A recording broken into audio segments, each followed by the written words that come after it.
Great to have you again. We've seen you a couple of times today, but I'm thrilled to sign a very historic executive order to massively accelerate pediatric cancer research and harness the extraordinary potential of artificial intelligence to fight this terrible disease. We're going to hook up the artificial intelligence with all of the other things that we have at hand, and we're going to come for answers. And these young children who are just really, some are absolutely better and others are getting better. You're all going to be better very soon.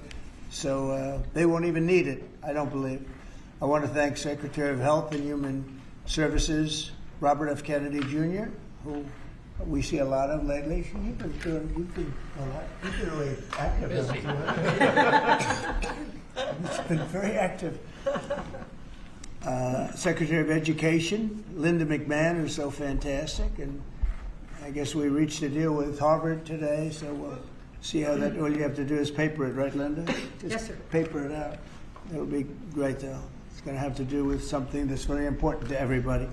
CMS Administrator Mehmet Oz, FDA Commissioner Marty McCary, Director of the National Institute of Health, Jay Bhattacharya. Is that good, Jay? That's pretty good, right? I'm getting better. That's perfect. I'm getting better.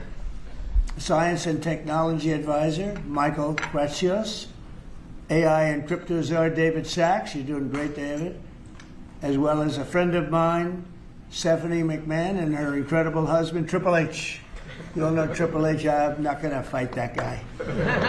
He's one of the greatest. I also want to thank all of the brave young people who are with us today. And they've gone through a lot, but it's really coming out very good.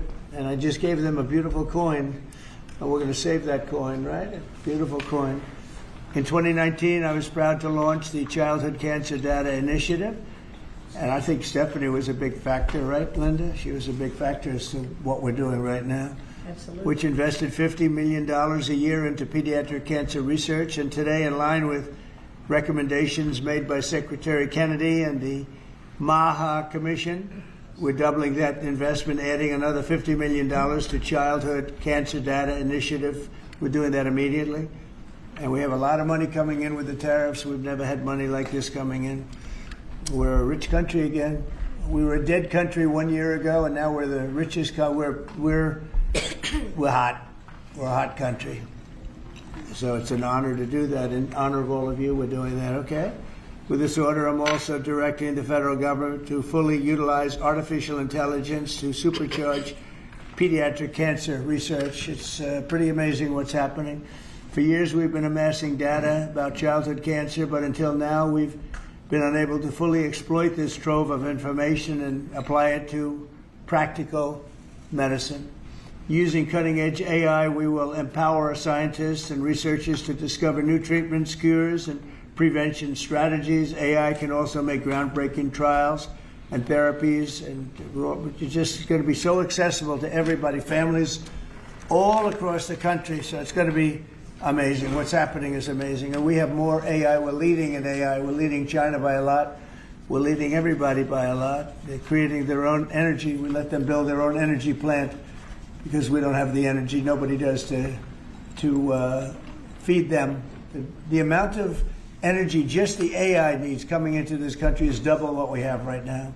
So we're letting them go out and create their own energy plants and their own electricity. And they're doing it. We're giving them permits to build electric plants. They're becoming sort of a utility. Maybe they'll do better with being a utility. Who knows? They'll do better with being a utility than they will being AI. What do you think of the chances that they... I hope I'm wrong about that, or they made a bad bet, right? So anyway, but I want to just say that we're going to defeat childhood cancer once and for all, and I'd like to ask Stephanie to say a few words. She's a very special person and very, very much involved in this. Thank you very much, Steph. Who's radio? My mother is making me step That's forward. right. Your mother, she'll do that. My mother. Well, Mr. President, thank you very much. You've already acknowledged this incredible team here, and all of these people standing behind me were inspired by the story of a little boy named Connor Mahalik. He was a little boy who didn't want to hug me because he gave choke-out hugs. He booed his favorite nurse when she came to give his chemo, and he always worried about his dad because his dad was Connor's best friend. Connor was a WWE fan who I met after one of our big events, the Royal Rumble.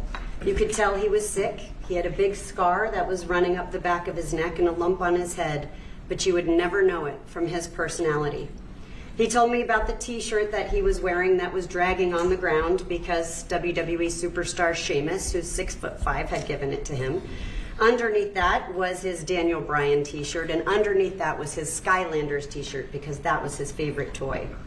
And as I stood up from my aforementioned chokeout hug, Connor's dad told me that he didn't have long to live. And I didn't want to believe that. I kissed him goodbye on his soft little cheek, and when he looked back at me, I made an unspoken promise to fight for him and kids just like him. Kids shouldn't even know what cancer is, let alone have to face it. And this incredible team believes that too. This executive order makes kids with cancer the first focus of AI innovation across healthcare in America. If there is one thing in the world that could bring us together, please let it be our children. Because I can almost guarantee if your child was diagnosed with cancer, you wouldn't care what party their doctor belonged to. You would just want the best. And President Trump is doing just that, enabling that every child with cancer gets the best care possible. And we couldn't be more grateful. Thank you, Cynthia. Thank you, Great sir. job. Thank you very much. She's done that before, hasn't she? Great job. Bobby, please. Today, President Trump signed an executive order that makes an historic promise. We will harness America's innovation in artificial intelligence to find cures for pediatric cancer. We stand here today because of Stephanie McMahon-Levac, who never wavered in her 11-year commitment to give every child a future free of cancer. She proves how one person's courage can change what is possible. Cancer is now the leading cause of chronic disease-related death in children, and its incidence has risen by more than 40% since 1975. We cannot accept that. We must act with urgency. The MAHA strategy report released earlier this month directs HHS to focus on research that harnesses AI to uncover causes, identify risks early, and take action in childhood and young adulthood to prevent cancer. Now, this executive order directs the MAHA Commission, working with our nation's top science and technology leaders, to deploy AI to transform cancer care and research.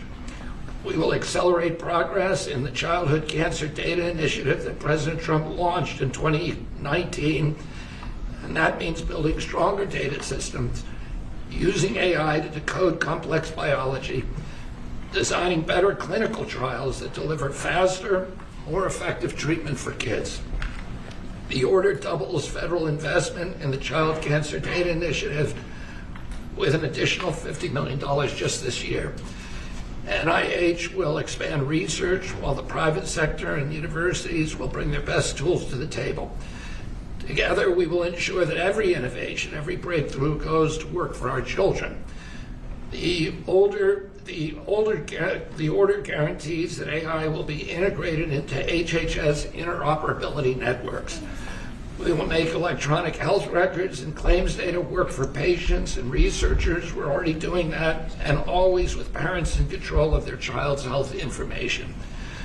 No family should have to fight cancer with outdated tools or without access to the very best science. For too long, families have fought childhood cancer while our systems lagged behind. President Trump, thank you for your leadership in changing all that. This executive order is about action, unlocking cures, empowering families, and giving every child the chance to grow up healthy and strong. With American innovation and leadership, we can make our children healthy again. Bobby, do they know why there's quite an increase that's taken place over the last number of years? Do they know why that?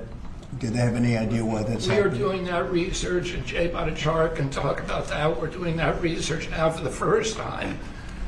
We're focusing on that, in particular colon cancers and these cancers that never affected children before, and suddenly are epidemic in our children, and we're going to find the causes. They're environmental causes, We're going to identify them and work to eliminate them. Good, thanks. Thanks, Bobby.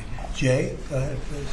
Hello, thank you, everyone. Thank you, President Trump, for signing this historic executive order directing your administration to use advanced artificial intelligence technologies to cure childhood cancer. By signing this executive order, the administration is advancing the NIH Childhood Cancer Data Initiative's coordinated pediatric, adolescent, and young adult rare cancer, first launched under President Trump's direction in 2019. When I was a young medical student in the 1990s, I had the privilege of spending a month in a pediatric cancer ward treating children with cancer. And I have to say it was the most difficult month of my life. I left for home every day in tears. Watching little children cope with a deadly disease is hard. They should be playing with their friends, going to school, living their best lives. But instead, they bravely face cancer. These are the bravest kids I've ever met. I have tremendous admiration for the scientists who devote their lives to finding cures for kids with cancer, for the doctors and nurses who take care of them, and for their parents who suffer alongside them, care for them, and love them. This year, nearly 9,500 children will be diagnosed with cancer in the U.S. In the mid-1970s, the 5-year survival for cancer was 58%. Today, the cancer survival rate for children with cancer is 85%. This is because of the tremendous investments we've made in treating childhood cancer, in researching it. And it's worth celebrating this achievement. But I say that 85% is still too low. We need to be at 100, whilst we still have a long way to go. The treatments these little kids undergo involve therapies like chemo or radiation that put them through hell. Even with 85% will be cured, the therapies themselves can cause health problems as kids age into adulthood. Nearly 60% of cancer survivors experience severe life-threatening complications in adulthood because of these treatments. And so we need better treatments so that we can raise the survival rate and reduce the side effects. This initiative builds on the CCDI's mission to gather data from every child, adolescent, and young adult diagnosed with cancer, no matter where they receive care. It aims to develop a platform and tools to bring together clinical care, research tools like molecular characterization and genetic information, tools that will improve preventive measures, treatment, quality of life, survival for childhood cancer. By uniting families, clinicians, and researchers, by harnessing the power of AI, CCDI will accelerate diagnosis, inform treatment, and develop the next generation of life-saving therapies. This is not about collecting data alone. It's about giving families hope. Today, we commit to taking this work to the next level. With this executive order that President Trump is signing, we're building a future where every child's data contributes to faster diagnosis. Artificial intelligence helps us uncover faster, more precise treatments, improve quality of life, and better survival. And finally, let me extend my sincere congratulations and gratitude to President Trump for his leadership and vision in giving us this opportunity to make America healthy again, to rigorously push the boundaries of science and bring hope to millions of families. Thank you. Thank you very much, Jay. It's very nice. Appreciate it. Director Kratsios, please. Thank you, Mr. President, and thank you, Secretary Kennedy, for your leadership on this issue. I am thrilled that our MAHA strategy prioritizes utilizing AI in the fight against cancer, and that this executive order is putting a priority to this action. Thank you for your commitment, Mr. President, to the United States for maintaining its global leadership in artificial intelligence across models, data sets, applications, and to issue an AI action plan to do just that. Your foresight in the first term, leading you to establish the CCDI to gather, harness, and share data on childhood cancers, has positioned us today to leverage AI in a way we could never imagine before. With America's pioneering models, American researchers now have the best tools in the world to turn the CCDI data into the building blocks of life-changing breakthroughs. So I and my team at OSTP are thrilled to partner with our teams at HHS and NIH and with David to empower the development of gold standard applications for the pediatric cancer research and to play our very small part in trying to protect the health and happiness of America's children. Thank you very much, Mr. President. David, please. Thank you, sir. Well, first of all, I just want to thank Stephanie McMahon and all of us for helping to bring us all together here. For years they played villains on TV, but they're actually very nice people in real life. But it's because of your passion that we're all here today, so thank you for that. And thank you, Mr. President, for your leadership on this. First of all, you did have the foresight to create this childhood cancer database way back in 2019, and that's what's going to power the AI. It's going to give us the data to find all the patterns in. The other thing you've done is you've made it your policy of this administration to support innovation, to support infrastructure, to support energy. And because of that, we have an AI boom going on right now. 3.8% growth rate in the last quarter in GDP, and a big part of that is because of the AI boom that you've unleashed. So thank you, sir, for doing that. And I think that we can see today that this AI boom is not just going to be about dollars and cents, but about saving lives as well. We're going to get some miraculous cures out of this. So thank you to everyone who's here Thank you today. very much. Good job. We just had a meeting, and Oz was at the meeting, and really was a dominant factor along with Bobby. And maybe you could just say a couple of words about our past meeting where we're going to be lowering drug prices by 50, 100, 200, even 500%, even 1,000. We have 1,000% also. We have one coming up next week, a big one, 1,000% reduction in price. Do you want to give just a couple of words on that, Oz? It's a historic day. For the first time, we've had the magnitude of give from the pharmaceutical industry.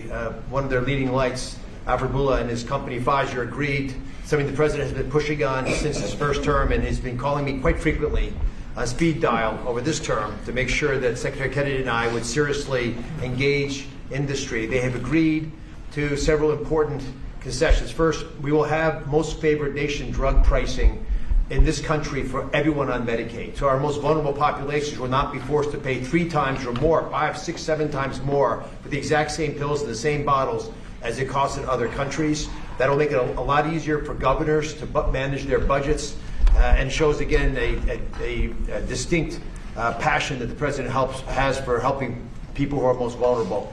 We've also gotten all new drugs to be released in this country to be priced at most favored nation, which means by the end of the president's term, 95% of all pharmaceutical drugs in America will be at most favored nation pricing. Again, no more discrepancies between what folks in other countries can buy their drugs for and what's being purchased in this country. Pfizer also agreed, as will companies next week when they come to visit this same White House, to onshore drugs to bring their production back into America so American workers will benefit as well. But at the same time, this is critical, it allowed Pfizer, and we believe for other pharmaceutical companies, to maintain their innovative edge. We want America to continue to find cures like the ones that saved the lives of some of the children that I'm looking at right now. Those beautiful faces and smiles are here because American innovation was not dulled, not blunted, but we can solve that need and thread the needle by also making healthcare affordable so Americans no longer, including children like this, be forced to make a difficult choice between groceries and pharmaceuticals.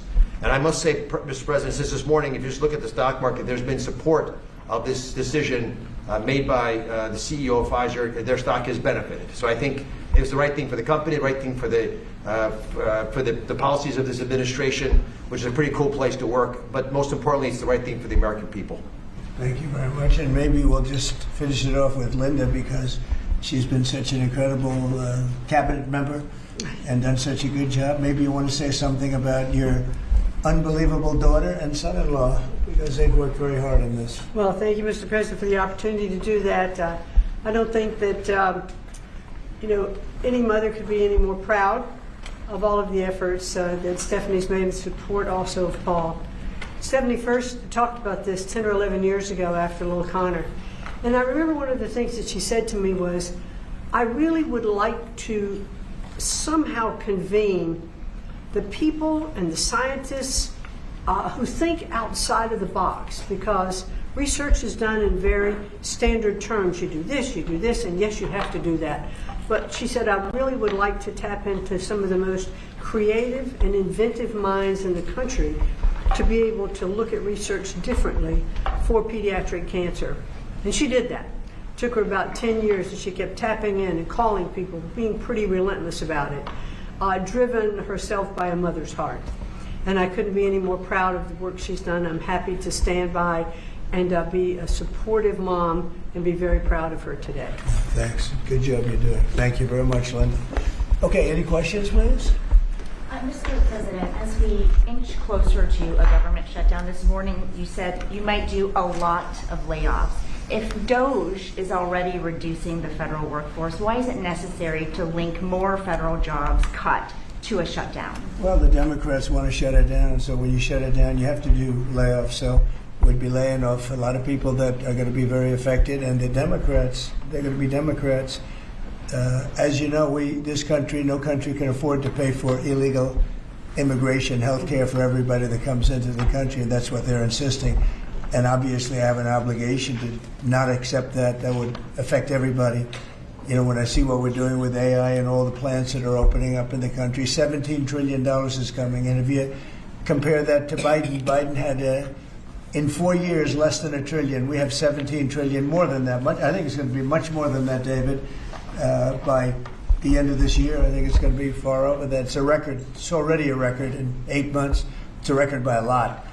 And so we're doing well as a country, so the last thing we want to do is shut it down. But a lot of good can come down from shutdowns. We can get rid of a lot of things that we didn't want, and they'd be Democrat things, but they want open borders. They want men playing in women's sports. They want transgender for everybody. They never stop. They don't learn. We won an election in a landslide. They just don't learn.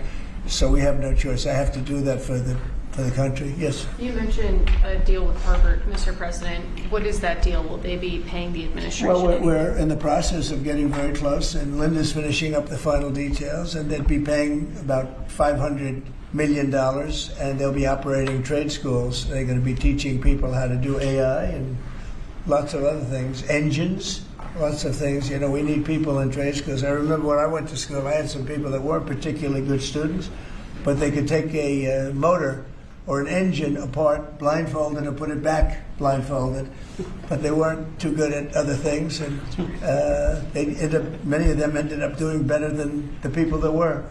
So trade schools are very important, and we've lost trade schools. We used to have a lot of trade schools in this country. We don't have them anymore. We have tremendous plants opening, and we want to have people at top level for those plants, whether it's AI or whether it's automotive plants. We have many automobile companies open their plants in the United States. They're all coming back for two reasons: tariffs, and I think they liked November 5th. They liked the person that was chosen, and they're moving in from Canada, they're moving in from Mexico, they're coming in from all over the world. China is coming.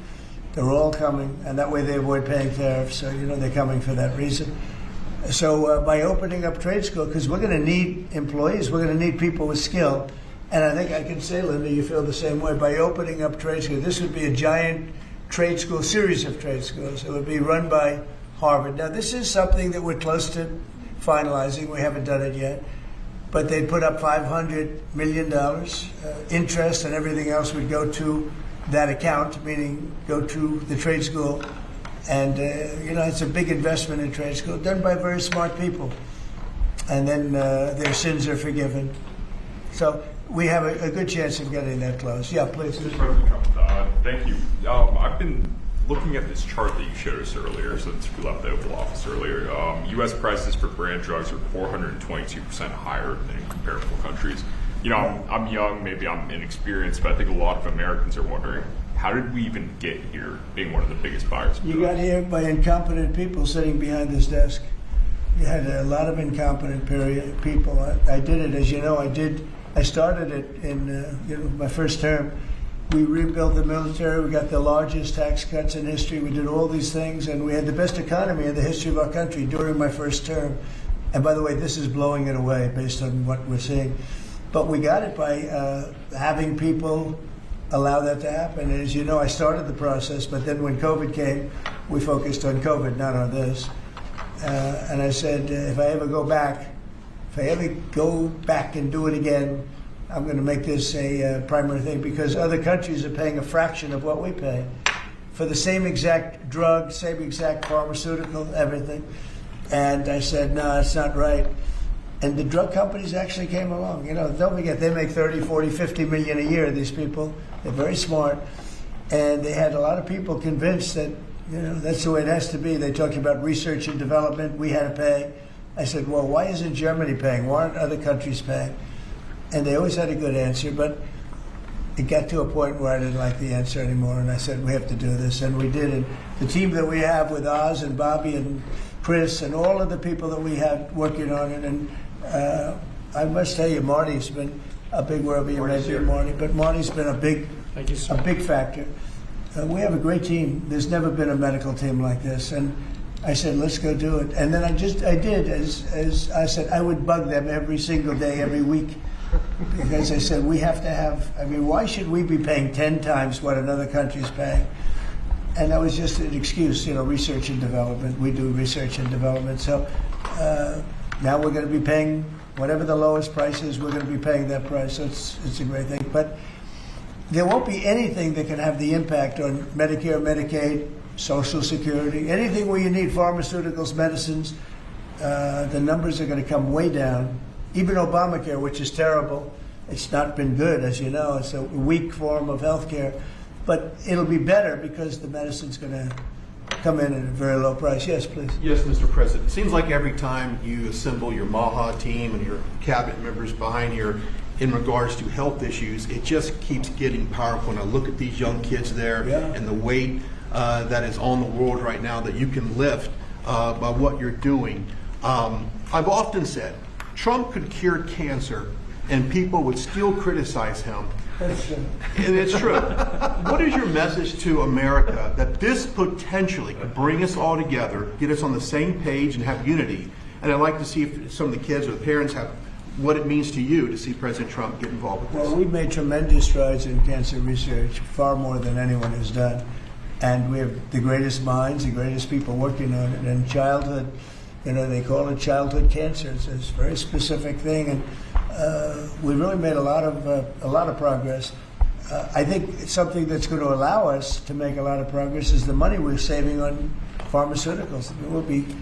We'll be saving 500, 600, 1,000%. Nobody's ever heard of that. I told the story, you were here before, that when I was in the previous administration, my first term, I was so proud of myself because I'm the first president in 28 years that cut drug prices from beginning to end. So they went down, I think it was 1/8% or 1/4%, and I was so proud of that. I thought that was great. Now I'm cutting them 500%.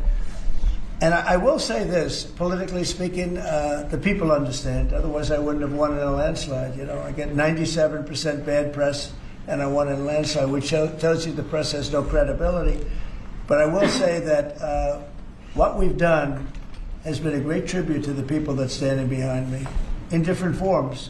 Linda in education, different, but what she's doing in education, she's sending education back to the states. That's a big move. The states, you go back to Indiana, Iowa, I would say 40 states will be great. 45 will be, the 5% of them will be pretty good, and then you're going to have a Gavin Newsom and some other people that aren't going to do a good job, but, we'll help them out. I want to help them out. Yeah. And we're going to have safe cities again. We're going to be very safe. We're going to be going to Chicago pretty soon. Because a friend of mine, a great guy, the head of the Union Pacific, he said, "Sir, you have to save Chicago. It's going bad. It's going bad fast, and it's a great city." He's right. It's a great city. I know it very well. And we have to save Chicago. So we're going to Memphis, Tennessee right now. We've had a home run in D.C. You can walk out. Brian, you got mugged here a long time ago. Yes, sir. And the mugger must have felt some pain because you're a tough cookie. Well, he had a gun, and I wish I would have had Triple H with me as well. Yeah. If he had a gun, all you can do is say thank you very much. Yeah, no, but it's everybody here. I mean, you were here in the room when I said to the reporters, who got mugged in the last year? And like half of the people raised their hand. Now, if you said who got mugged over the last 60 days, nobody. No killing, no nothing. And the restaurants are booming, the town is booming, it's clean. The National Guard actually went out and started cleaning all the crap out of the parks. The tents are knocked down. We had one that you said it was a blue tent, and you said it was a communist tent, right? See, we're going to have a communist mayor of New York, so, let's see how that works out. And I've gotten a lot of feedback on that. Everyone's very appreciative that you were moving that tent.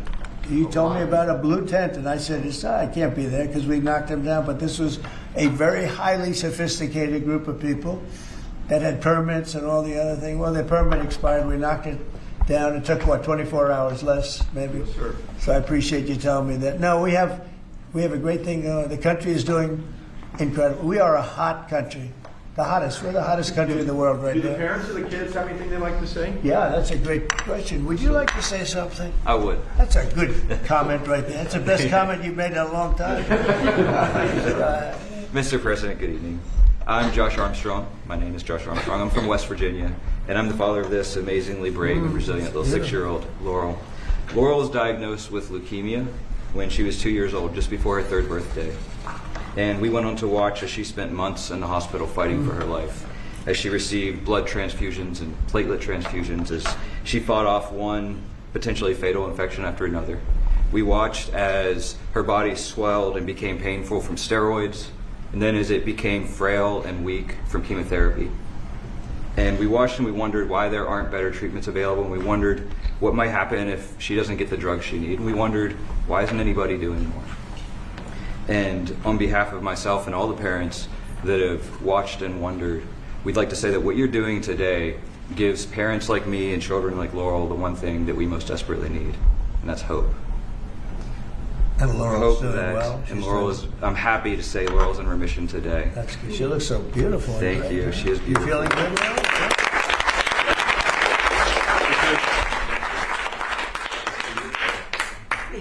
That's for you. She looks so great. Because of this bill, doctors are going to be able to get better treatments faster to patients like Laurel. Big And difference.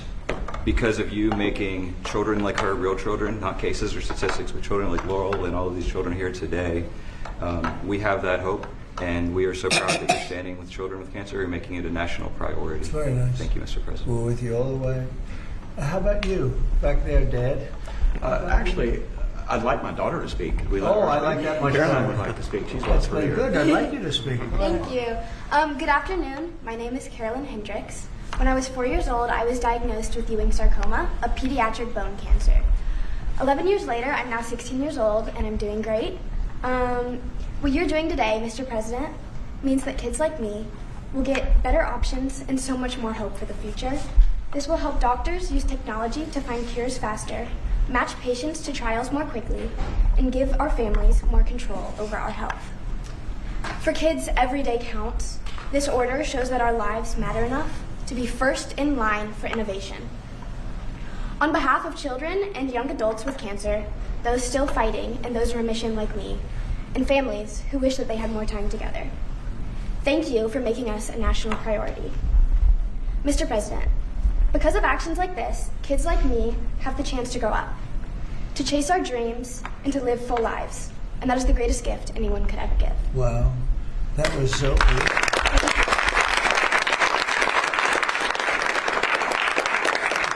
Your father could not have done that like you did. You did a big service, Father. Yes, sir. That's great. When did you learn how to speak like that? I've done lots of speeches for childhood cancer over the last few years, and I'm also in a theater program, so that That's helps a great. lot. Well, good. That's a great job. Would anybody like to say something? Would you like to say something, honey? Yes. I'm Eleni Myers. I'm 9 years old, and I had a blood cancer called leukemia when I was only 2 years old. I had to get treated at 7 different hospitals across this country, and I had to have 2 bone marrow transplants, one for my dad and one for my mom. And I had to spend many days and the nights in the hospital getting pokies and yucky medicine. And me and my parents were very worried, and I had to go through those 7 different hospitals to find the best treatment that can make me better. And thank you, Mr. President, for making everything happen today. So kids like me and Laura, we can still be living today and speaking.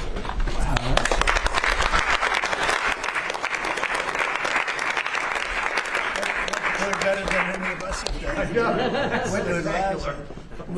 We're not doing so well today. They're doing so good. That was fantastic. Thank you. And you're feeling good now? Are you all better?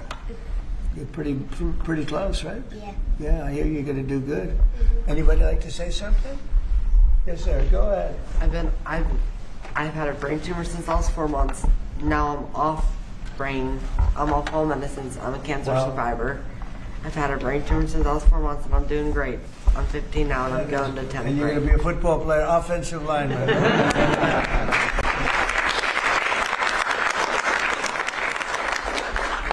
Fantastic. How about somebody else?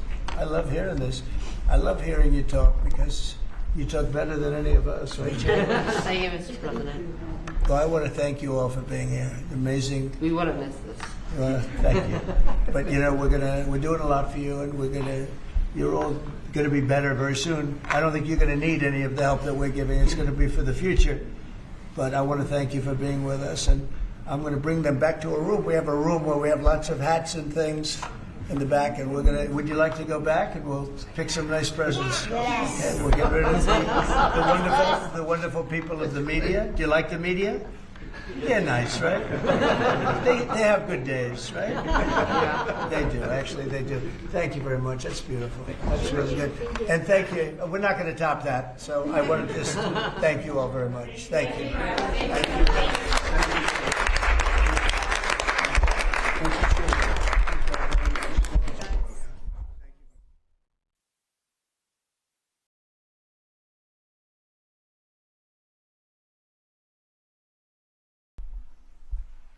Thank you very much, and thank you for being here in the Oval Office, one of the great places of the world, as we make a historic announcement about the Golden Dome Missile Defense Shield. That's something we want, and Ronald Reagan wanted it many years ago, but they didn't have the technology, but it's something we're going to have. We're going to have it at the highest level.